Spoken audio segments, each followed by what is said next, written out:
जब एक एयरलाइन यात्रियों को इंसान नहीं प्रबंधन की त्रुटि समझने लगे, जब हजारों लोग हवाई अड्डों पर फंस जाएं और सत्ता की प्रतिक्रिया सिर्फ मौन हो, तो यह देरी नहीं, यह व्यवस्था का सदमा है। और ध्यान देने वाली बात यह है कि यह मुद्दा अचानक राष्ट्रीय ब्रेकिंग न्यूज कैसे बन गया। इसलिए क्योंकि इस बार फंसे हुए लोगों में वो लोग भी हैं जिनकी आवाज सीधे मीडिया तक पहुंचती है। ये हैं ऊंची कीमत की सीटें खरीदने वाले लोग, पहुंच रखने वाले लोग और मीडिया के पसंदीदा लोग। आइए अब समझते हैं ऐसा हुआ क्यों।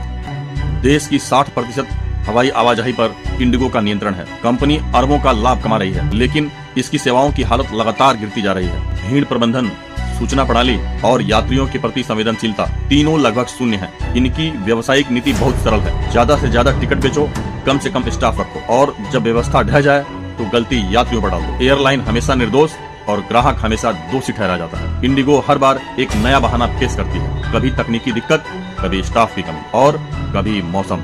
यदि हर सप्ताह वही समस्याएं दोहराई जाती हैं, तो यह किसी दुर्घटना का परिणाम नहीं बल्कि योजनाबद्ध कुप्रबंधन का संकेत है। हजारों यात्री रात भर जमीन पर सोते रहें और कंपनी दावे करे कि सब नियंत्रण में है, तो यह नियंत्रण नहीं, उपेक्षा है। मीडिया ने इस मुद्दे को अचानक इतनी प्राथमिकता इसलिए दी है क्योंकि इस बार परेशानी झेलने वाले वे लोग हैं जिनके पास कैमरों, इंटरनेट और प्रभावशाली आवाजों तक पहुंच है। भारत ने इससे भी भयावह दृश्य देखे हैं, जैसे 2020 के लॉकडाउन में मजदूर परिवार पैदल यात्रा करने को मजबूर हुए थे। उनकी देरी सिर्फ असुविधा नहीं बल्कि मृत्यु का जोखिम थी। तब ना कोई प्राइम टाइम हुआ, ना कोई राष्ट्रीय चिंता जताई गई, क्योंकि वे समाज के उस हिस्से से आते थे जो मीडिया की प्राथमिकता में नहीं आता।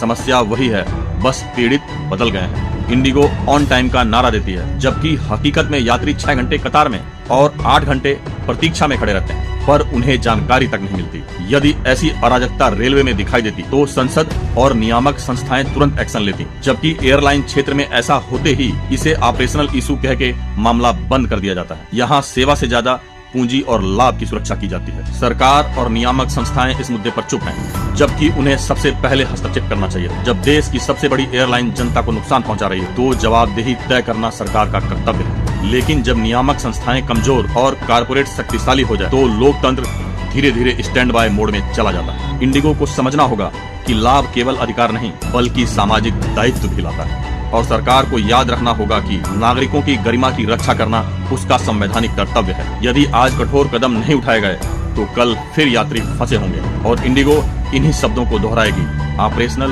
मुद्दा। अब जनता साफ कह रही है, मुद्दा कोई अस्थायी तकनीकी खराबी नहीं है, मुद्दा स्वयं इंडिगो है। मैं ब्रजेश, मेरे लेटेस्ट वीडियो अपडेट्स के लिए चैनल को सब्सक्राइब करें। धन्यवाद।